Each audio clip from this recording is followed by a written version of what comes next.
Hey guys, welcome to the study with Mayank. मैं हूं आपका मयंक और आज ला रहा हूं मैं आपके लिए एनसीईआरटी पॉलिटी क्लास 8 से चैप्टर नंबर 3। देखिए, यहाँ पर हम देखेंगे हमें संसद क्यों चाहिए, यानी हमारी संसद का क्या अर्थ है और संसद की क्या उपयोगिता है। तो वो इन सब बातों पर अध्ययन हम इस अध्याय के तहत करेंगे। तो चलिए स्टार्ट करते हैं आज का वीडियो। देखते हैं हमें क्या क्या डिस्कस करना है यहाँ पर और क्या क्या नोट डाउन करना है।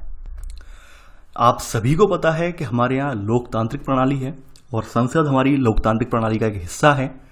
और लोकतांत्रिक प्रणाली आपको पता होगा ये सहभागिता के सिद्धांत पर आधारित है, यानी हम यहाँ पर हमारी सहभागिता के आधार पर यानी सहमति के आधार पर अपने विचारों के आपसी संबंधों को समझने की कोशिश करेंगे इस अध्याय के तहत। यानी हमारी सहमति क्या होती है, सहभागिता कैसे होती है और सहमति क्या होती है वो हम जानेंगे यहाँ पर। देखिए, आप सभी की सहभागिता जो होती है आप सभी जानते हैं।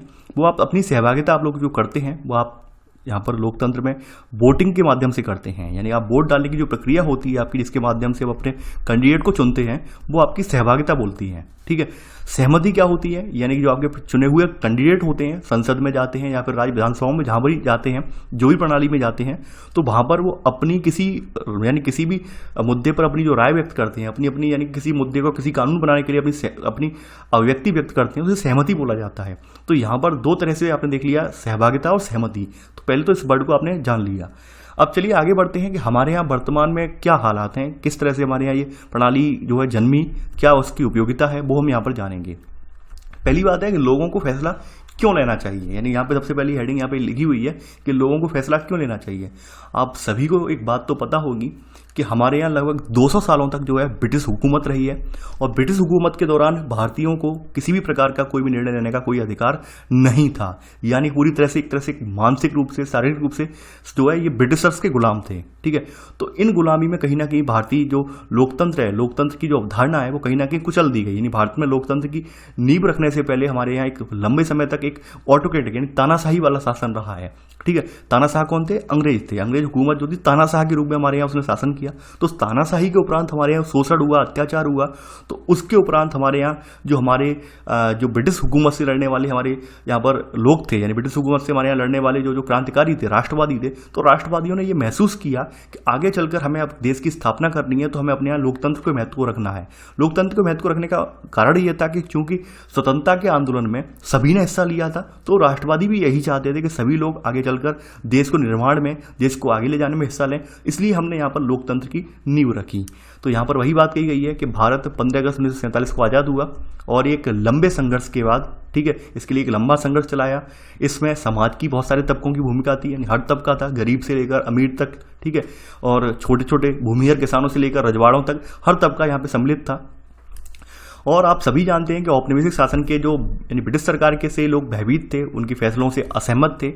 तो फैसलों की आलोचना करते हुए उन्होंने भारी खतरों का सामना भी करना पड़ा राष्ट्रवादियों को। ये सब बातें आप पढ़ चुके हैं इतिहास में और वही बातें में यहाँ पर दोहराई गई हैं। अब देखिए, यहाँ पर सबसे पहली बात करते हैं, सहभागिता के ऊपर बात आती है। सबसे पहली बात आपके अगर थोड़ा सा इतिहास में जाएं तो यहाँ पे कहा गया है 1885 में ही जो आपकी भारतीय राष्ट्रीय कांग्रेस है, इसने मांग की कि विधायिका में निर्वाचित सदस्य होने चाहिए, यानी जो विधायिका है उस समय की उसमें निर्वाचित सदस्य होने चाहिए। इसके अलावा उन्हें बजट पर चर्चा करने और प्रश्न पूछने का अधिकार मिलना चाहिए। सबसे पहली मांग यहाँ पर ही उठाई गई थी। ठीक है। 1885 में सबसे पहली मांग यहीं पर उठाई गई थी कि भाई यहाँ पर विधायिका हो, विधायिका में निर्वाचित कैंडिडेट हो और निर्वाचित कैंडिडेट जो हैं उन्हें यहाँ पर, ठीक है, बजट पर चर्चा करने का अधिकार हो, प्रश्न पूछने का अधिकार हो। सबसे पहली मांग यहीं से उठाई गई थी। ठीक है। यानी इस तरह से कहीं ना कहीं आप देख पा रहे होंगे इस पहली मांग के जरिए कहीं ना कहीं एक सहभागिता का सिद्धांत है वो यहाँ पर लागू करने की कोशिश की गई है। यानी पूरा इतिहास आपको समझाया जा रहा है कि कैसे करके जो है कालक्रम यहाँ पे घटित हुआ, कैसे करके लोगों ने अपनी अपनी जो मांगे थी, अपनी अपनी डिमांड थी, उनको सामने रखा। तो पहली डिमांड यहाँ पर ही आपको देखने को मिलेगी। अब देखिए, दूसरी बार कब ये चर्चा हुई? 1909 का आपने सुधार सुना होगा, इसे हम मॉर्ले मिंटो सुधार के नाम से भी जानते हैं। तो 1909 में बने गवर्नमेंट ऑफ इंडिया एक्ट ने कुछ हद तक निर्वाचित प्रतिनिधित्व की व्यवस्था को मंजूरी दे दी। यानी कि 1909 में फिर गवर्नमेंट ने, राष्ट्रवादियों का दबाव था, भारतीय जनता का दबाव भी था, तो भारतीय जनता को संतुष्ट भी करना चाहते थे, राष्ट्रवादियों को संतुष्ट भी करना चाहते थे। उन्हें लगता था अगर राष्ट्रवादियों को अगर हम संतुष्ट करें तो देश में हमारी सत्ता जो है लंबे समय तक कायम रहेगी। तो इसके लिए जरूरी ये हो गया था कि हमें कुछ परिवर्तन भी करने। परिवर्तन में उन्होंने ये किया कि कुछ निर्वाचित प्रतिनिधित्व की व्यवस्था कर दी, लेकिन इसमें भी कोई वयस्कों को वोट डालने की अनुमति नहीं थी। यानी कि इस प्रणाली में भी वही बात लिखी हुई है कि राष्ट्रवादियों के दबाव के कारण ये हुआ ऐसा। 1909 के जो गवर्नमेंट ऑफ इंडिया एक्ट बना इसमें इस वजह से हुआ, लेकिन रीज़न वही था यहाँ पर, यानी कि यहाँ पर जो प्रतिनिधित्व वाली प्रणाली थी यहाँ पर यानी कि वयस्कों को वोट डालने का अधिकार नहीं था, ना ही इसमें आम लोग निर्णय प्रक्रिया में भाग ले सकते थे। अधिकार किसे था? जो सिर्फ राष्ट्रवादी थे, यानी जो सिर्फ राष्ट्रवादी आंदोलन से जुड़े हुए व्यक्ति थे उन्हें वोट डालने का अधिकार था, कुछ चुनिंदा व्यक्तियों को, या फिर बोल सकते हैं कुछ पढ़े लिखे या प्रबुद्ध व्यक्तियों को यहाँ पर वोट डालने का अधिकार था। ये बात यहाँ पे कही गई है, ठीक है।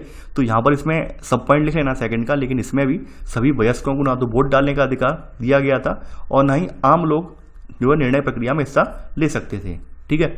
ये यहाँ पे सेकंड का सब पॉइंट लिख लेना। देखिए आपको ये क्यों बताया जा रहा है, क्यों लिखवाया जा रहा है, इसका प्रयोजन ये है, आपको समझाने की कोशिश की जा रही है कि लोकतंत्र की अवधारणा तक पहुंचने में हमने किन किन जो है हमारी जो समस्याएं थी, किन किन स्टेपों से हम गुजरे हैं, यानी कि हमने शुरुआत कहाँ से हुई है। लोकतंत्र की जो मांग, लोकतंत्र का मतलब होता है कि भाई भागीदारी, सहभागिता। तो सहभागिता की मांग सबसे पहले कहाँ उठी? वो मांग 1885 में उठी। फिर सेकंड टाइम पे कहाँ पर आई, तो वो समझाया जा रहा है इसमें, ठीक है। तो वो आपने यहाँ पर लिख लिया होगा सेकंड का सब पॉइंट। आगे बढ़ते हैं। अब ये तो आप सभी को पता है कि स्वतंत्रता के संघर्ष में लगभग सभी वर्गों की भागीदारी थी, सभी वर्गों की यहाँ पे हिस्सेदारी थी, ठीक है। तो यहाँ पर यानी यहाँ पर यही इसका मतलब निकल के आ रहा था, सभी वर्गों की अगर भागीदारी है तो देश आज़ाद होने की बात, ठीक है। यानी यहाँ पर लिखा है कि स्वतंत्रता संघर्ष में तरह तरह के लोगों की हिस्सेदारी के आधार पर राष्ट्रवादियों को विश्वास हो गया था कि स्वतंत्र भारत में सभी लोग अपने जीवन को प्रभावित करने वाले फैसलों में हिस्सा लेने की क्षमता रखते हैं, ठीक है। यानी अपने जीवन को प्रभावित करने वाले फैसलों में हिस्सा लेने की क्षमता का मतलब ये है कि लोकतंत्र में जो है सहभागिता रखने की यहाँ पे क्षमता इन लोगों में है, ठीक है। अब देखिए यहाँ पर स्वतंत्रता का मतलब यहाँ समझाया गया है।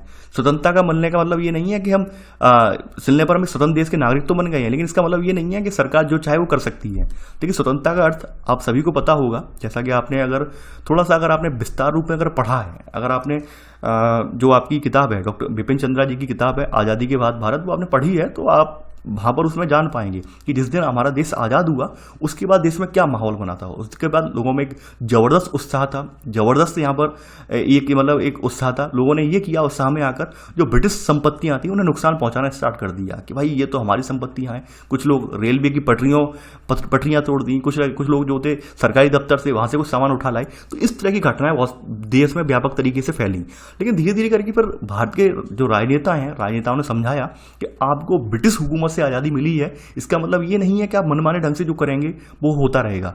हमारे देश में खुद का एक संविधान होगा, यानी हम अपने अकॉर्डिंग, हमारे भारतीय लोग मिलकर यहाँ पर अपने देश के अकॉर्डिंग जो है यहाँ पर नियम कानून बनाएंगे, ठीक है। तो आपको जो भी संपत्ति तोड़ रहे हैं, नुकसान पहुंचा रहे हैं, वो आपकी ही संपत्ति है। तो उन्हें समझाने में काफ़ी लंबा टाइम लगा था। तो वो बातें अगर आप बिपिन चंद्रा जी की आज़ादी के बाद भारत किताब पढ़ेंगे तो वहाँ आपको देखने को मिलेंगी।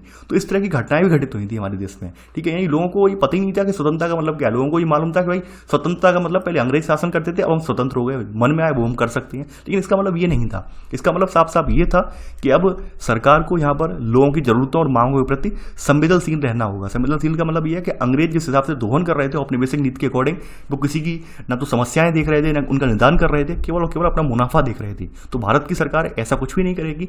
भारत की सरकार यहाँ पर ये करेगी कि भाई लोगों का अधिक से अधिक विकास हो, अधिक से अधिक कल्याण हो, ठीक है। तो यहाँ पर वही बात कही गई है। थर्ड पॉइंट आप लिख लेना, ठीक है। थर्ड पॉइंट आप लिख लेना यहाँ पर कि स्वतंत्रता संघर्ष में लोगों की हिस्सेदारी के आधार पर राष्ट्रवादियों को विश्वास हो गया था कि स्वतंत्र भारत में सभी लोग अपने जीवन को प्रभावित करने वाले फैसलों में हिस्सा लेने की क्षमता रखते थे, ठीक है। ये आप थर्ड पॉइंट में लिख लेना, थर्ड पॉइंट ही आएगा ये, हाँ थर्ड पॉइंट आएगा, लिख लिया होगा, ठीक है। तो यहाँ पर इसमें सब पॉइंट लिख लेना। स्वतंत्रता का मतलब यह नहीं था, स्वतंत्रता का मतलब यह नहीं था कि सरकार जो चाहे कर सकती थी। इसका मतलब यह था कि अब सरकार को लोगों की जरूरतों और मांगों के प्रति संवेदनशील रहना होगा, ठीक है। ये लिख लेना आप। देखिए पॉइंट साथ के साथ लिखते चलेंगे तो ज़्यादा बेटर रहेगा समझने में भी और आपको पढ़ने में भी। अब देखिए यहाँ पर ये पॉइंट्स तो लिखे हुए हैं, ठीक है। और बाद में आके आपको ये भी पता है यहाँ पर कि हमने इसके अकॉर्डिंग जनता की सहभागिता को बढ़ाने के अकॉर्डिंग हमने संविधान में सार्वभौमिक वयस्क मताधिकार के सिद्धांत को अपनाया, ठीक है। तो यहाँ पर लिख लेना कौन सा पॉइंट आएगा, मैं पॉइंट भूल जाता हूँ बार बार। चौथा पॉइंट आएगा कि चौथा पॉइंट लिख लेना कि यानी कि हमारे स्वतंत्र भारत के संविधान ने सार्वभौमिक वयस्क मताधिकार के संविधान को अपनाया, सिद्धांत को अपनाया। अपनाने का रीज़न यही था कि भाई हमारी सहभागिता होनी चाहिए, भारतीय जनता की ज़्यादा से ज़्यादा सहभागिता होनी चाहिए। ब्रिटिश हुकूमत में जो सहभागिता नहीं हो रही थी, ब्रिटिश हुकूमत में जो तानाशाही हो रही थी, अब भारत में तानाशाही नहीं रहेगी। ठीक है, इसलिए इन्होंने क्या हुआ, सार्वभौमिक वयस्क मताधिकार का सिद्धांत अपनाया। और ये सब जानते हैं कैसे वोट पड़ते हैं, इसके बारे में चर्चा भी कर चुके हैं हम। ठीक है, इससे पहले कुछ बातें और हैं जिन्हें हम नोट करके पहले लिखेंगे। नोट करके यहाँ पे ये बताया गया है कि हमारे देश में व्यापक रूप से पूरे देश में सन 2004 के चुनाव में जो है पहली बार पूरे देश में, ठीक है, इससे पहले तो इस्तेमाल हुई है ईवीएम, लेकिन सन 2004 में पूरे देश में अलाउ हुई है ईवीएम। तो पूरे देश में इस ईवीएम का इस्तेमाल किया गया था। नोट में पहला पॉइंट ये लिख लेना। तो इसमें पूरे देश में जब ईवीएम इस्तेमाल हुई, इससे क्या फायदा हुआ? इससे ये फायदा हुआ कि ईवीएम के इस्तेमाल से लगभग यहाँ पर बताया गया कि 1.5 लाख पेड़ जो हैं, यानी 1,50,000 पेड़ों की रक्षा हुई। ठीक है, क्योंकि ये पेड़ क्यों काटे जाते थे? मतपत्रों की छपाई के लिए। पहले क्या होता था, जो बैलेट पेपर से वोट पड़ते थे, उससे क्या होता था कि भारी संख्या में पेड़ों को काटना पड़ता था, तो उन पेड़ों की लुगदी से जो है कागज बनाया जाता था।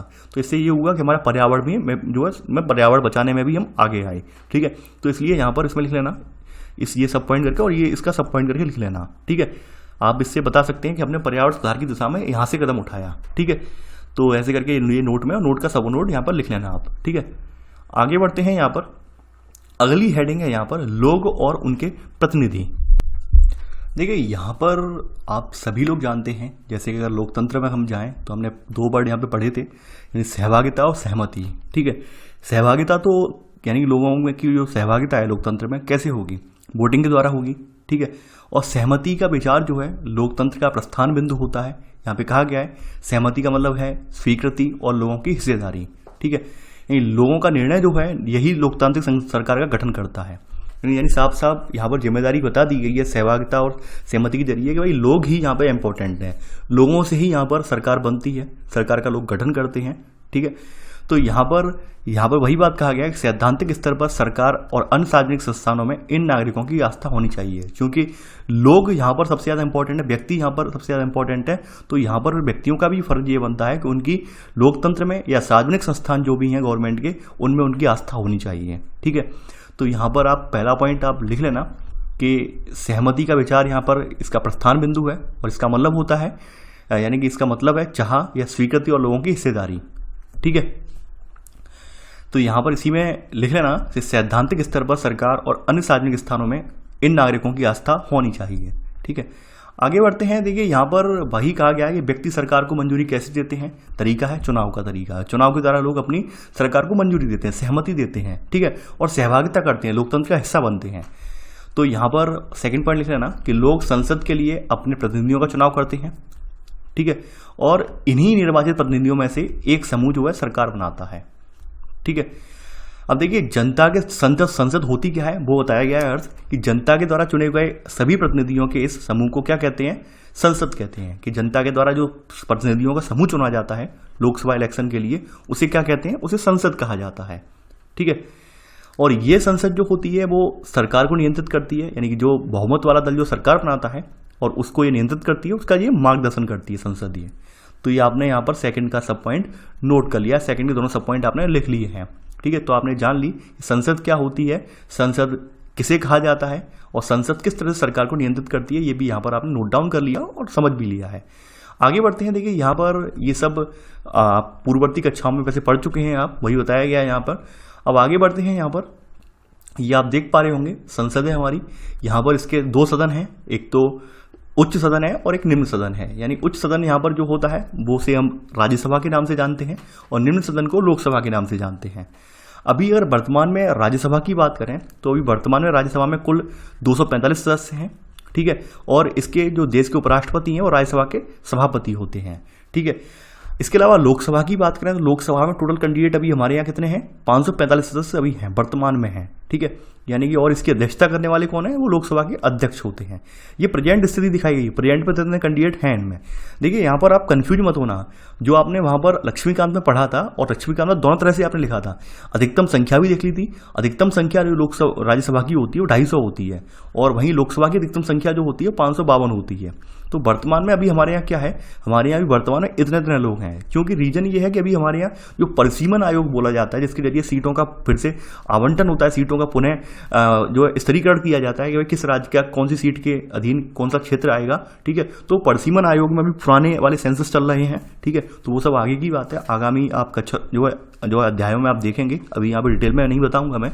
ठीक है, तो यहाँ पर आप लिख लेना इसमें कुछ पॉइंट्स, जैसे यहाँ पर आपने यहाँ तक देखिए ये पॉइंट आपने लिख लिया था। ये पॉइंट कौन सा है? ये सेकंड पॉइंट था आपका।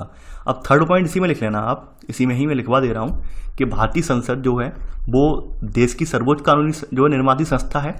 इसके 2 सदन हैं। कौन कौन से 2 सदन हैं? पहला है, यहाँ पर लिख लेना इसमें पहला सब पॉइंट, राज्यसभा। ठीक है, इसमें 245 सदस्य होते हैं और देश के उपराष्ट्रपति इसके सभापति होते हैं।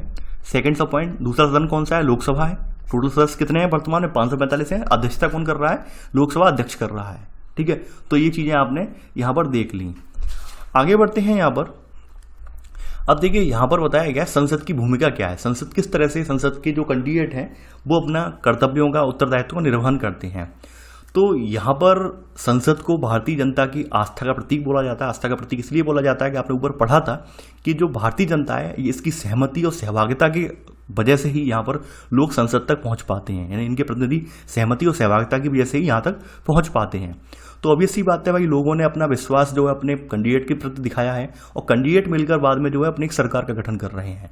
तो जरूरी है कि भाई लोगों का भी अब यहाँ पर संसद के प्रति भारतीय जनता की आस्था होनी चाहिए। ठीक है, तो यहाँ पर वही बात लिखी गई, हिस्सेदारी और सहमति पर, यानी सहभागिता, हिस्सेदारी का मतलब सहभागिता और सहमति पर आधारित शासन है।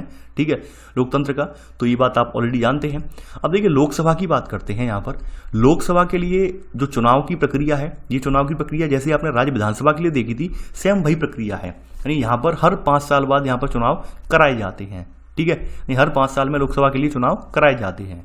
इसके अलावा यहाँ पर लोकसभा की प्रक्रिया में क्या किया गया है, देश को हमने बहुत सारे निर्वाचन क्षेत्रों में बांट लिया गया है और प्रत्येक निर्वाचन क्षेत्र से हमारे लिए एक व्यक्ति जो है संसद के रूप में भेजा जा सकता है और संसद को एमपी के रूप में जाना जाता है, यानी मास्टर ऑफ पार्लियामेंट के रूप में जाना जाता है। ये बात आप ऑलरेडी जानते हैं। तो पहला और पहले के सब पॉइंट आप लिख लेना। अब देखिए यहाँ पर अगली बात यहाँ पे कही गई है इसमें कि चुने जाने के बाद उम्मीदवार संसद या संसद सदस्य बनते हैं। सेकंड पॉइंट इसमें लिख लेना, सेकंड पॉइंट कि चुने जाने के बाद ये उम्मीदवार क्या होते हैं, संसद या संसद सदस्य एमपी कहलाते हैं और इन सदस्यों से मिलकर क्या है, इनसे संसद बनती है। ठीक है, ये आप लिख लेना। अब देखिए यहाँ पर कुछ चीज़ें बताई गई हैं जिनके बारे में अभी मैं यहाँ पर जिक्र कर देता हूँ। ये आपके देखिए वर्तमान जो लोकसभा है, यानी अभी आपकी 17वीं लोकसभा चल रही है। ठीक है, तो 17वीं लोकसभा के चुनाव का परिणाम यहाँ पे दिखाया गया है कि सबसे ज़्यादा पार्टी को सीट किसको मिली है, बीजेपी को मिली है, 303 सीटें मिली हैं।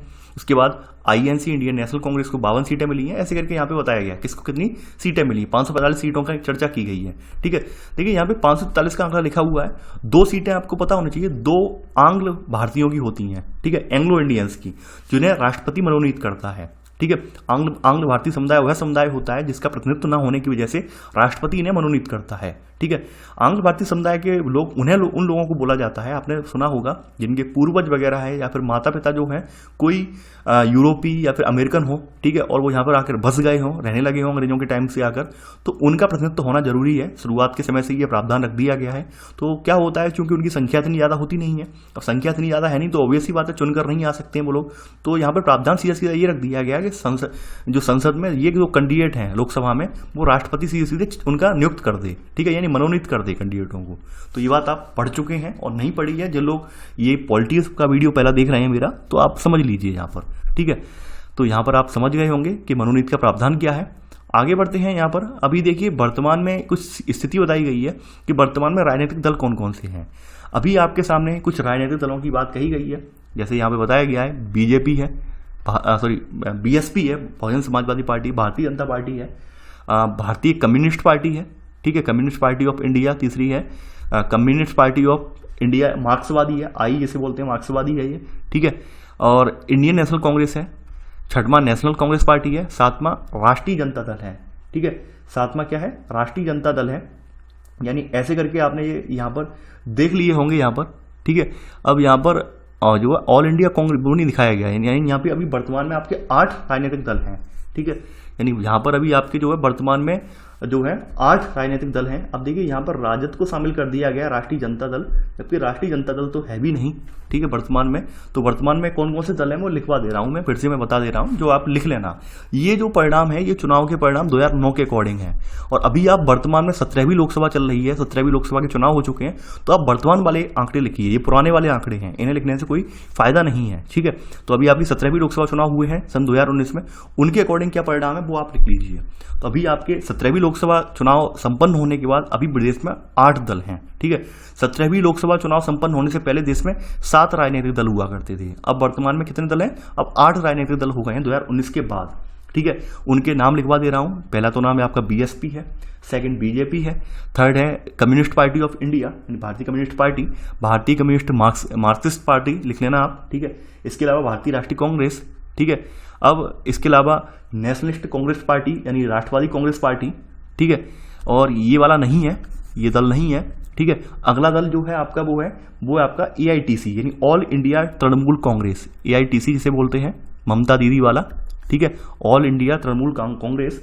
और 8वां दल जो है वो एनपीपी है, नेशनल पीपुल्स पार्टी। तो ऐसे करके वर्तमान में देश में 2019 की लोकसभा के उपरांत अभी आपके 8 राजनीतिक दल हैं, ठीक है। तो ये राष्ट्रीय दल बोले जाते हैं, यानी राष्ट्रीय स्तर के दल बोले जाते हैं। और नीचे जो दिए हैं ये आपके क्षेत्रीय दल बोले गए, क्षेत्रीय दलों की संख्या ज़्यादा है, ठीक है। राष्ट्रीय दल जो होते हैं वो हमें इंपॉर्टेंट होते हैं, अक्सर राष्ट्रीय दलों से प्रश्न पूछे जाते हैं। तो आप ऐसे करके यहाँ पे लिखेंगे, नोट डाल के, पहले तो नोट डाल लीजिए और नोट डाल के लिखेंगे कि 17वीं लोकसभा के चुनाव के उपरांत हमारे देश में 8 राष्ट्रीय दल हैं। अब 8 राष्ट्रीय दलों के आप नाम लिख देना ये, ठीक है। अब आगे बढ़ते हैं, ये तो नोट के रूप में आप लिख लेंगे यहाँ पर। अब आगे बढ़ते हैं यहाँ पर।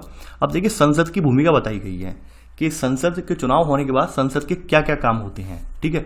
तो यहाँ पर आप अगली हेडिंग के रूप में लिख लेना कि संसद के चुनाव हो जाने के बाद संसद को निम्नलिखित काम करने होते हैं, ठीक है। ये 3rd पॉइंट करके लिख लेना, ये 3rd पॉइंट करके आप लिख लेना।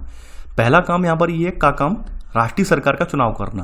राष्ट्रीय सरकार का चुनाव से अभिप्राय यहाँ पर ये है कि भाई जो दल सत्ता में बहुमत वाला होता है, यानी सबसे ज्यादा जिसे वोट मिलते हैं, वो सरकार का गठन करता है, ठीक है, वो सरकार बनाता है। तो राष्ट्रीय सरकार का चुनाव ऐसे करके होता है। तो आप सभी जानते हैं कि भाई जो हमारी सदन है, हमारे पास 2 सदन है संसद में, यहाँ पर लोकसभा और राज्यसभा।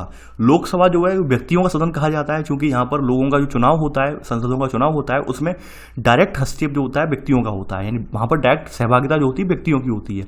राज्यसभा की चुनाव प्रक्रिया के बारे में इस अध्याय में अभी बताया नहीं गया है। तो राज्यसभा की चुनाव प्रक्रिया क्या है वो आगामी आपकी जो क्लास आएंगी वहाँ पर हम पढ़ेंगे। यहाँ पर इसलिए नहीं बताया गया क्योंकि अभी आपकी वो जटिल प्रक्रिया आपकी समझ में नहीं आएगी, ठीक है, इसलिए यहाँ पर उसका जिक्र नहीं किया गया है। बात मैं स्पष्ट कर दे रहा हूँ, ठीक है। तो ये बात तो आप जानते हैं, संसद में आपके 2 सदन है, राज्यसभा लोकसभा, ठीक है। तो लोकसभा चुनाव के बाद संसदों की सूची बनाई जाती है, इससे ये पता चल जाता है कि भाई राजनीतिक दल कितने सांसद हैं। साफ साफ शब्दों में कहा जाता है कि भाई राजनीतिक दल किसका कितना बहुमत है, किसे सबसे ज्यादा सीटें मिली हैं, किस राजनीतिक दल को कितनी ज्यादा सीटें मिली हैं, और जो बहुमत प्राप्त होता है उसे सरकार बनाने के लिए आगे आना पड़ता है, ठीक है, वो अपनी सरकार बनाता है। तो यहाँ पर लिख लेना आप इसमें पहला पॉइंट कि यदि कोई राजनीतिक दल सरकार बनाना चाहता है तो उसे निर्वाचित संसदों में बहुमत प्राप्त होना चाहिए। पहली बात ये है, ठीक है। यानी कि अभी आपकी वर्तमान में 543 सीटें हैं, और 543 का मतलब ये होता है कि कितना चाहिए होता है हमें 50%, ठीक है, से ज़्यादा, 50% से ज़्यादा। अब 543 से ज़्यादा का मतलब ये हुआ कि 272 का जब आप गुणा करेंगे तो कितना हो जाएगा, 544 हो जाएगा, ठीक है। तो इसलिए हमने 272 सीट का प्रावधान रखा है कि 272 सीटें किसी के पास हैं, किसी दल के पास हैं, तो वो दल अपनी सरकार बना सकता है, ठीक है। तो यहाँ पर लिख लेना, ठीक है, इसी में कि चूंकि लोकसभा में कुल 543 निर्वाचित सदस्य यानी और 2 मनोनीत सदस्य, मनोनीत के बारे में मैंने बता दिया, ठीक है, होते हैं, इसलिए बहुमत हासिल करने के लिए लोकसभा में किसी भी दल के पास कम से कम 272 सदस्य होने चाहिए, ठीक है। ये स्थिति यहाँ पर बता दी बहुमत प्राप्त दल की। अब देखिए आप सभी को पता है कि बहुत बार क्या होता है, ऐसी भी सरकारें बनती हैं जिनका बहुमत नहीं होता है, ठीक है, तो वो मिलजुल कर गठबंधन करके सरकार बनाते हैं, ठीक है। ये भी बात यहाँ पे आप जानते होंगे। अब देखिए यहाँ पर बात कहा गया कि ये बहुमत वाले दल इन्होंने सरकार बना दी, और बाद बाकी जो बहुमत यानी बाद में कहा गया संसद में बहुमत प्राप्त करने वाले दल या गठबंधन का विरोध करने वाले सभी राजनीतिक दल ये क्या कहलाते हैं, विपक्षी दल कहलाते हैं। सेकंड पॉइंट में लिख लेना आप कि संसद में बहुमत प्राप्त करने वाले दल या गठबंधन का विरोध करने वाले सभी राजनीतिक दल ये क्या कहलाते हैं, ये विपक्षी दल कहलाते हैं, ठीक है। ये सेकंड पॉइंट में लिख लेना। अब यहाँ पर संसद में आप देख रहे हैं बहुमत प्राप्त दल जो सरकार बना रहा है। अब बहुमत प्राप्त दल में ये देखिए, आपने संसद के अंग में पढ़ा था आपने, ठीक है, यानी आपने अपने भारतीय संविधान के अंग में के रूप में पढ़ा था कि भारतीय संविधान जो है कार्यपालिका, विधायिका, यानी कि विधायिका, कार्यपालिका और न्यायपालिका तीनों को अलग अलग रखा गया है यहाँ पर, ठीक है। तो संसद में कार्यपालिका जो है वो आपकी लोकसभा में निहित है, ठीक है। कार्यपालक के रूप में हम यहाँ पर हमेशा अगर आएगा कार्यपालक के रूप में, तो कार्यपालक के रूप में हमारे प्रमुख जो होता है वो प्रधानमंत्री होता है। वैसे तो राष्ट्रपति को कहा जाता है, लेकिन वास्तव में यानी कि अगर रियल में देखें तो प्रधानमंत्री को कार्यपालक बोला जाता है, ठीक है। वैसे कार्यपालिका को मतलब राष्ट्रपति है, लेकिन हाँ वास्तविक अर्थों में प्रधानमंत्री होता है, ठीक है। तो यहाँ पर बताया गया कार्यपालिका का चुनाव करना लोकसभा का महत्वपूर्ण काम होता है। तो कार्यपालिका कौन सी होती है, कार्यपालिका के बारे में बताया गया है, ठीक है। देखिए थर्ड पॉइंट लिख लेना कि कार्यपालिका ऐसे लोगों का समूह होती है जो संसद द्वारा बनाए गए कानूनों को लागू करने के लिए मिलकर काम करते हैं, ठीक है। यानी कार्यपालिका के लिए कार्यपालिका गठन कौन करवाता है, संसद का बहुमत प्राप्त जो बहुमत वाला दल होता है वो कार्यपालिका गठन करता है। कार्यपालिका में वही प्रधानमंत्री, उनका मंत्रिमंडल पूरा आ जाता है, ठीक है। उसका जिक्र यहाँ पर किया गया है, ठीक है। तो आपने वही बात कही है, सरकार शब्द का जब इस्तेमाल जब होता है तो कार्यपालिका के लिए ही होता है। यहाँ पर कहा गया है कि जब हम सरकार शब्द का इस्तेमाल करते हैं तो हमारे जीवन में अक्सर यही कार्यपालिका होती है, इसे ही सरकार के रूप में जाना जाता है, ठीक है। यानी कार्यपालिका को ही सरकार के रूप में भी जाना जाता है।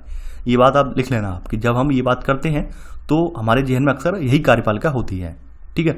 अब देखिए कार्यपालिका का प्रमुख बताया गया है कि भाई लोकसभा में सत्ताधारी दल का मुखिया कौन होता है या कार्यपालिका प्रमुख कौन बोला जाता है, ये आपका प्रधानमंत्री है। भारत का प्रधानमंत्री लोकसभा में सत्ताधारी दल का मुखिया होता है, ठीक है। वह अपने दल के सांसदों में से मंत्रियों का चुनाव करता है। यानी आप जानते होंगे मंत्री अलग होते हैं और जो लोकसभा सांसद होते हैं यानी मास्टर ऑफ पार्लियामेंट वो अलग होते हैं। मंत्री जो होते हैं उन्हें विभिन्न मंत्रालय पकड़ाए जाते हैं, ठीक है। यानी कि जैसे ये मंत्री स्वास्थ्य, शिक्षा, वित्त इत्यादि विभिन्न सरकारी कार्यों का जिम्मा संभालते हैं, ठीक है। ये आप यहाँ पर लिख लेना चौथे का सब पॉइंट। अब देखिए एक बात आपने देखी होगी कि बहुत बार क्या होता है, कभी किसी की राजनीतिक दल को बहुमत नहीं मिल पाता है तो मिलजुल कर सरकार बनाता है, ठीक है। तो यहाँ पर आप लिख लेना कि पांचवा पॉइंट कि जब किसी पार्टी को बहुमत नहीं मिल पाता है तो ऐसी स्थिति में, ऐसी सूरत में कई राजनीतिक दल मिलकर एक गठबंधन सरकार बना लेते हैं और साझा मुद्दों पर ये लोग काम करते हैं। साझा मुद्दे क्या है भाई, गठबंधन का मतलब ये है कि भाई मिलजुल कर हम काम करेंगे, ठीक है। जैसे यहाँ पे बताया गया है कि भाई सन 2009 में यूपीए के बारे में बताया गया। यूपीए गठबंधन जो था वो कांग्रेस का था और विभिन्न पार्टियों का था, ठीक है। कांग्रेस को सबसे ज़्यादा सीटें मिली थी लेकिन फिर भी सरकार नहीं बना पाई। तो सरकार बनाने के लिए कम से कम 272 सीटें होनी चाहिए थी और 272 से कम सीटें थी, ठीक है। तो इस वजह से इन्हें क्या करना पड़ा था, गठबंधन करना पड़ा था। तो स्थिति बताई गई है, यहाँ पर लिखना नहीं है, बस जान लीजिए। आगे बढ़ते हैं, यहाँ पांचवा पॉइंट आपने लिख लिया है, ठीक है। अब इसी में ही अगला पॉइंट आप नोट करेंगे यहाँ पर। अब देखिए राज्यसभा के बारे में बात बताई गई है। राज्यसभा होती क्या है, ये तो आपने लोकसभा की स्थिति देख ली, ठीक है। यानी कि राष्ट्रीय सरकार का चुनाव करने में आपने लोकसभा की स्थिति देख ली। अब यहाँ पर राज्यसभा की स्थिति क्या है वो भी हम देख ले रहे हैं, ठीक है। तो देखिए यहाँ पर थोड़ी सी हेडिंग आप इसी में सब हेडिंग डाल लेना, लोकसभा करके LS करके आप डाल देना, जिससे पता चल जाए कि 5 पॉइंट जो लिखे गए हैं वो लोकसभा में लिखे गए हैं। अगली स्थिति यहाँ पे राज्यसभा का जिक्र किया गया है तो राज्यसभा थोड़ी सा जिक्र है तो वो लिख दे रहे हैं राज्यसभा, ठीक है। तो आप इसी में सब हेडिंग पॉइंट डाल लेना, का पॉइंट में राज्यसभा, ठीक है। ये है लिख लेना। देखिए ये जो है देश के राज्यों के प्रतिनिधि के रूप में काम करती है। राज्यों के प्रतिनिधि का मतलब ये जनता के प्रतिनिधि नहीं है बल्कि राज्यों के प्रतिनिधि हैं, ठीक है। समझने वाली बात है, लोकसभा में क्या है, जनता के प्रतिनिधि है, जनता उनका डायरेक्ट चयन कर रही है। जबकि राज्यसभा में क्या है, राज्यसभा में जो है जनता उनका चयन नहीं कर रही है बल्कि जनता के द्वारा जो इलेक्टेड कैंडिडेट है, जनता के द्वारा जो इलेक्टेड कैंडिडेट हैं, जैसे विधानसभा में चयनित कैंडिडेट हैं और भी जो कैंडिडेट हैं वो इनका चयन करते हैं, ठीक है। तो ये ऐसे करके राज्यों के प्रतिनिधि के रूप में काम करते हैं। तो यहां पर लिख लेना कि ये देश के राज्यों के प्रतिनिधि के रूप में काम करती है, ठीक है। अब इसमें लिख लेना यह कोई कानून बनाने का प्रस्ताव पेश कर सकती है राज्यसभा, ठीक है। इसके अलावा विधेयक, कोई विधेयक जो होता है, किसी विधेयक को लोकसभा से मंजूरी मिल गई हो तो उसे राज्यसभा से भी मंजूरी मिलना अनिवार्य होता है, ठीक है। तो यहां पर लिख लेना कि किसी विधेयक को कानून के रूप में लागू करने के लिए जरूरी है कि उसे राज्यसभा की भी मंजूरी मिल चुकी हो। सेकंड पॉइंट इसमें लिख लेना कि संसद का यह सदन लोकसभा द्वारा पारित किए गए कानूनों की समीक्षा कर सकता है और जरूरत पड़ने पर उनमें संशोधन करता है, ठीक है। आगे बढ़ते हैं। देखिए राज्यसभा के बारे में बताया गया है, इसमें अभी वर्तमान में कितने कैंडिडेट हैं, 233 निर्वाचित कैंडिडेट हैं, और 12 सदस्य जो है राष्ट्रपति की ओर से मनोनीत किए जाते हैं। यानी 12 सदस्य ऐसे हैं जो जिन पर निर्वाचन नहीं होता, जिन्हें राष्ट्रपति जो है नियुक्त करता है या मनोनीत करता है। ठीक है, देखिए यहाँ पर राज्यसभा के बारे में विस्तार से नहीं बताया गया है, और मैं भी विस्तार से यहाँ पे जिक्र नहीं करूंगा। न करने का रीजन ये है कि जितना इस चैप्टर में है उतना जानिए, क्योंकि हम आगामी जब कक्षाओं में पढ़ेंगे, जैसे जैसे 9th 10th में जाएंगे, तो वहां पर हमें विस्तार में पढ़ना पड़ेगा। तो यहाँ पर अगर मैं विस्तार में बता दूंगा तो फिर आगे पढ़ने का कोई मतलब नहीं रह जाएगा। ठीक है, तो आपने संसद का पहला रोल देख लिया, यहाँ के दोनों सदन, लोकसभा में क्या क्या रोल है, राज्यसभा का क्या रोल है, वो आपने देख लिया। किस तरह से यहाँ पे कैंडिडेट हैं, कैसे कैसे अपनी भूमिकाएं निभा रहे हैं, वो आपने देख लिया। अब देखिए यहाँ पर संसद की बात की गई है, संसद के सदनों की बात की गई है। ठीक है, यानी कि यहाँ पर जो केंद्रीय सचिवालय है, इसकी 2 मुख्य इमारतें हैं, ये नोट करके लिख लेना। ठीक है, केंद्रीय सचिवालय की 2 मुख्य इमारतें हैं, पहली है साउथ ब्लॉक, ठीक है, और दूसरी है नॉर्थ ब्लॉक। तो यहाँ पर 2 इमारतों में लिख लेना, पहली साउथ ब्लॉक, दूसरी नॉर्थ ब्लॉक। साउथ ब्लॉक ये वाली है, यहाँ पे लिख लेना कि साउथ ब्लॉक, इसमें सब पॉइंट करके साउथ ब्लॉक, जिसमें प्रधानमंत्री कार्यालय, रक्षा मंत्रालय और विदेश मंत्रालय के दफ्तर हैं। ठीक है, इसी में सेकंड सब पॉइंट कि नॉर्थ ब्लॉक, जहां वित्त मंत्रालय और गृह मंत्रालय स्थित है। तो आप पता चल गया कि भाई साउथ ब्लॉक में कौन कौन है, प्रधानमंत्री कार्यालय, रक्षा मंत्रालय, विदेश मंत्रालय है, ये पूछा गया है एक बार क्वेश्चन ये। और नॉर्थ ब्लॉक में कौन कौन से, वित्त मंत्रालय और गृह मंत्रालय है। अब देखिए नीचे लिख लेना, इन इमारतों का निर्माण 1930 के दशक में किया गया था, ये लिख लेना आप। तो ऐसे करके आपने जान लिया कि भाई केंद्रीय सचिवालय में कितनी इमारतें हैं, 2 इमारतें हैं, नॉर्थ ब्लॉक और साउथ ब्लॉक। ठीक है, आगे बढ़ते हैं। अब देखिए यहाँ पर आपने थर्ड का खास सब पॉइंट लिख लिया था। ठीक है, अगला थर्ड का खास सब पॉइंट है सरकार को नियंत्रित करना, मार्गदर्शन देना और जानकारी देना। ठीक है, यानी लोकसभा में चुने हुए कैंडिडेट जो हैं, संसद सदस्य, उनका रोल, अगला रोल क्या है, उनका रोल ये है कि सरकार को नियंत्रित करते हैं वो लोग, उनको मार्गदर्शित करते हैं और उनको जानकारी देते हैं। ठीक है, तो यहाँ पर इसी में थर्ड का खासा पॉइंट लिख लेना, ये वाला। ठीक है, देखिए संसद का यहाँ पर एक सत्र का जिक्र किया गया है, प्रश्नकाल का जिक्र किया गया है। सबसे पहले सत्र का जिक्र किया गया है प्रश्नकाल। तो यहाँ पर वही बात है कि जब संसद का सत्र चल रहा होता है तो सबसे पहले इसमें प्रश्नकाल होता है। प्रश्नकाल का मतलब ये है प्रश्न पूछे जाते हैं। यहाँ पर संसद सदस्य जो होते हैं विभिन्न कामकाजों के बारे में जानकारियां लेते हैं, यानी कार्यपालिका किस तरह से कार्य कर रही है, जो मंत्री वगैरह जिन्हें विभिन्न मंत्रालय जो है देने की, मंत्रालय संभालने की भूमिका दी गई है, तो मंत्री किस तरह से कार्य कर रहे हैं। तो संसद सदस्य उनसे जो टिप्पणी, टीका टिप्पणी प्रश्न पूछते हैं, भाई आपने क्या किया, कैसे किया, क्यों किया, ठीक है, कितना खर्च हुआ, अब वर्तमान भावी जो योजनाएं क्या है आपकी, ऐसे करके प्रश्न पूछे जाते हैं। ठीक है, तो कहीं ना कहीं संसद के सदस्य आपके जो संसद के प्रतिनिधि वाले सदस्य हैं, आपके द्वारा जो चुने जाते हैं सदस्य, उनका रोल यही होता है। तो यहाँ पर आप लिख लेना पहला पॉइंट कि जब संसद का सत्र चल रहा होता है तो उसमें सबसे पहले प्रश्नकाल होता है। ठीक है, इसके माध्यम से संसद सरकार के कामकाज के बारे में जानकारियां हासिल करते हैं। सांसद का मतलब जो MP वगैरह हैं। ठीक है, और इसके जरिए ही संसद कार्यपालिका को नियंत्रित करती है।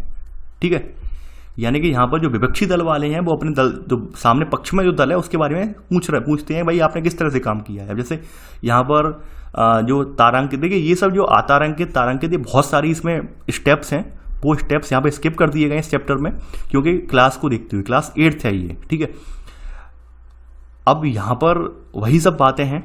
ठीक है, कि जनप्रतिनिधियों के रूप में ये यहाँ पर क्या करते हैं, संसदों की भूमिका अहम हो जाती है और वो कहीं ना कहीं निर्देशित करते हैं। ठीक है, वर्तमान जो कार्यपालिका बनी हुई है उसको। ठीक है, ये बात यहाँ पे आप जानते हैं। आगे बढ़ते हैं, अगली हेडिंग यहाँ पर हेडिंग है कानून बनाना। ठीक है, यानी कानून का मतलब क्या है कि भाई संसद का सबसे इंपॉर्टेंट काम क्या है कि कानून बनाती है। ठीक है, ये थर्ड का सब पॉइंट लिखना, कानून बनाना, कि कानून बनाना संसद का एक महत्वपूर्ण काम है। ठीक है, कानून कैसे बनते हैं उसके बारे में यहाँ पे बताया गया अगले अध्याय में हम देखने को मिलेगा ही मिलेगा। ठीक है, अब देखिए संसद में बताया गया है कौन कौन लोग आते हैं, उनके बारे में जिक्र किया गया है। ठीक है, संसद में कौन लोग आते हैं, अगली हेडिंग आपकी यही है। देखिए आप सभी को पता होगा, क्योंकि संसद में जो होता है जनता के चुने हुए प्रतिनिधि होते हैं, जो कि विभिन्न बैकग्राउंड्स, विभिन्न पृष्ठभूमियों से आते हैं। ठीक है, ये बात आप ऑलरेडी जानते भी हैं। ठीक है, कि यहाँ पर आप पहला पॉइंट लिख लेना कि संसद में विभिन्न पृष्ठभूमि वाले लोगों की संख्या, ठीक है, होती है या बढ़ती जा रही है। ठीक है, विभिन्न पृष्ठभूमि का मतलब ये था कि पहले अब यहाँ पे दिखाने की कोशिश कर रहे हैं। यहाँ पर पहले क्या होता था अंग्रेजी शासन के दौरान कि अंग्रेजों के जो यानी कि फेवर के व्यक्ति थे, पढ़े लिखे व्यक्ति थे, वही लोग पहुंच पाते थे, या अंग्रेजों से जिनकी ज़्यादा पहुंचती वही लोग होते थे। लेकिन अब वर्तमान में जब लोकतांत्रिक प्रणाली की व्यवस्था हो चुकी है तो ऐसे में जनता के द्वारा चुने हुए कैंडिडेट यहाँ पे आसानी से पहुंच जाते हैं। तो ये दलित पिछड़े वर्ग के भी हो सकते हैं। ठीक है, या फिर प्रतिनिधित्वमूलक में यहाँ पर महिलाएं भी हो सकती हैं, ठीक है, कुछ SC ST वर्ग के भी हो सकते हैं यहाँ पर, तो वो बात यहाँ पर कही गई है, ठीक है। अब देखिए इसमें लिख लेना, यहाँ पर पहला पॉइंट लिख लिया होगा, ठीक है। अगला पॉइंट यहाँ पे लिखेंगे आप, ठीक है, सेकंड पॉइंट। अब देखिए यहाँ पर अगली बात यहाँ पे बताई गई है, यहाँ पर जो कि मैं कहना चाहूँगा, यहाँ पे कहा गया है कि देखने में आया कि प्रतिनिधिमूलक लोकतंत्र में अपने समाज को पूरे तौर पर सही ढंग से प्रतिबंधित नहीं कर सकता है। यानी प्रतिनिधिमूलक का मतलब ये है कि हम जो कैंडिडेट चुन रहे हैं बहुत बार क्या होता है, वो हमारी जरूरतों को ध्यान में नहीं रखते हैं, ठीक है। तो ऐसी स्थिति से निपटने के लिए हमने क्या किया है, कुछ लोगों को आरक्षण दे दिया है, ठीक है। यानी कि अब आप देखिए आरक्षण वाला प्रावधान जो है संविधान में निहित है। निहित क्यों है वो उसका अर्थ भी बताया गया है। जैसे एक एग्जाम्पल मैं लेता हूँ, देखिए मान लेते हैं कोई व्यक्ति एक जिसने बचपन से गरीबी देखी है, ठीक है, कोई व्यक्ति जो है बचपन से पुअर है और एक व्यक्ति जो है बचपन से धनाढ्य है, रिच है। अब मान लेते हैं यहाँ पर रिच कैंडिडेट को हम यहाँ पे इलेक्ट कर देते हैं, उसे प्रतिनिधि के रूप में संसद में भेज देते हैं। तो क्या वो गरीबों की क्या स्थिति है, गरीब किन किन हालातों का सामना करते हैं, क्या वो उन्हें जान पाएगा, क्या उन्हें उनसे अवगत होगा, वो नहीं होगा, इतनी डीपली अवगत नहीं होगा। तो क्या वो उनका प्रतिनिधित्व कर पाएगा, गरीबों की मुद्दों को रख पाएगा, नहीं रख पाएगा। तो उसी प्रकार हर वर्ग की अपनी अपनी एक समस्याएं हैं, ठीक है। यहाँ पे कहने का मतलब इसमें अर्थ वही है कि हर वर्ग की अपनी अपनी अलग अलग समस्याएं हैं, ठीक है। यानी कि SC ST वालों की अलग हैं, महिलाओं की अलग हैं। तो यहाँ पर वही व्यवस्था की गई है कि क्यों ना इन्हें प्रतिनिधिमूलक के तौर पर इनकी कुछ सीटें रिजर्व कर दी जाए, ताकि इनके प्रतिनिधि वहाँ पहुँच जाएं तो वो अपने वर्ग बेसिस की बातें रख पाएँ, ठीक है। यानी ऐसे करके हमारे समाज में जो सदियों से खाई चली आ रही थी, ठीक है, यानी कि जो वर्ण व्यवस्था वाली खाई चली आ रही थी, उसमें कहीं ना कहीं समानता लाने की दिशा में ये कदम उठाया गया है, ठीक है। तो यहाँ पर लिख लेना इसी में सेकंड का सब पॉइंट कि इसी बात को ध्यान में रखते हुए संसद में कुछ सीटें SC और ST के लिए आरक्षित की गई हैं, ठीक है। ये आप लिख लेना, ठीक है। इसी में सब पॉइंट लिख लेना कि ऐसा इसलिए किया गया है ताकि इन चुनाव क्षेत्रों में से केवल दलितों और आदिवासी उम्मीदवार ही जीतें, ठीक है, और उनकी भी उचित हिस्सेदारी हो, ठीक है। अब देखिए यहाँ पर अभी हमारे यहाँ संसद में महिलाओं का भी प्रतिशत है बहुत कम है। महिलाओं के लिए भी आरक्षण का प्रावधान का जो है बहस हुई है कि यहाँ पे सुझाव दिया गया है कि महिलाओं के लिए भी सीटें रिजर्व की जाएं, ताकि हमारे यहाँ की भारतीय महिलाएं हैं उनकी भी लोकतंत्र में सक्रिय भागीदारी हो, ठीक है। तो यहाँ पर अगला पॉइंट यहाँ पे नोट कर लेना। देखिए अब आपका पॉइंट मैं भूल जा रहा हूँ, कौन सा पॉइंट आएगा, ये थर्ड पॉइंट आएगा, ठीक है। तो थर्ड पॉइंट लिख लेना कि हाल ही में महिलाओं के लिए भी सीटों के आरक्षण का सुझाव पेश किया गया है, ठीक है।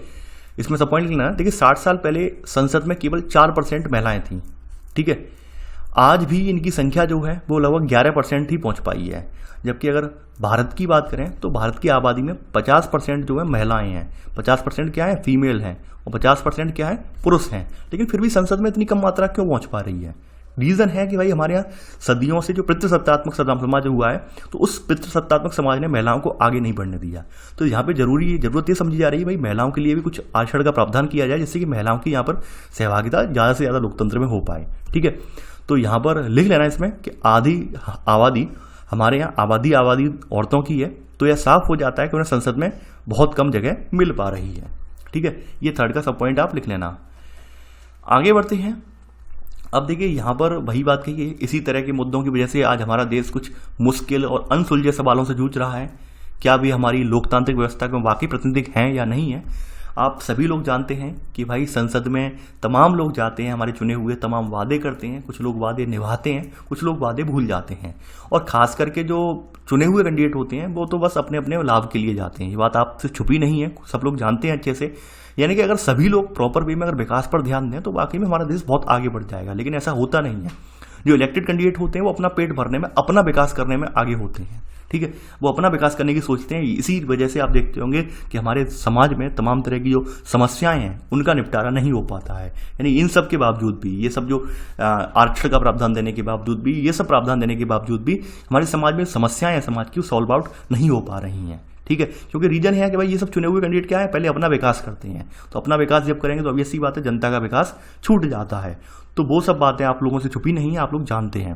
देखिए एक बात मैं आपसे कहना चाहूँगा, आप लोग परेशान बिल्कुल भी ना हो और ऐसे हड़बड़ाएं बिल्कुल भी ना। सारे टॉपिक आपको पढ़ाई जाएंगे, सारे चैप्टर आपको पढ़ाए जाएंगे। कुछ मेरे साथ प्रॉब्लम थी, इस वजह से मैं वीडियो रिकॉर्ड नहीं कर पाया 1-2 दिन, लेकिन मैं अब आपको प्रॉपर में वीडियो मिलेंगे, ठीक है। प्रॉब्लम ये होती है कभी कभी यहाँ मेरे यहाँ लाइट की जो कटौती होती है, लाइट की कटौती की वजह से वीडियो रिकॉर्ड नहीं हो पाते हैं, ठीक है। क्योंकि पूरी तरह से मैं लाइट पर निर्भर हूँ, लाइट आती नहीं है तो मैं वीडियो रिकॉर्ड नहीं कर पाता हूँ। तो विगत 2 दिनों से क्या था, लाइट की कटौती की वजह से वीडियो रिकॉर्ड नहीं हो पाए थे, ठीक है। तो आई होप आगे अगर ऐसी कोई दिक्कत होगी तो वीडियो नहीं आएगा तो आप समझ जाइए, ठीक है। लेकिन वीडियो ऐसा नहीं है कि मैं छोड़ के भाग जाऊंगा, मैदान छोड़ के तो मैं कभी नहीं भागा, तो अब क्या भागूंगा, ठीक है। तो चलिए आज के लिए बस इतना ही। आई होप आपको लेक्चर पसंद आया होगा, तो इस वीडियो को लाइक शेयर करना ना भूलें। Thanks for watching. जय हिंद।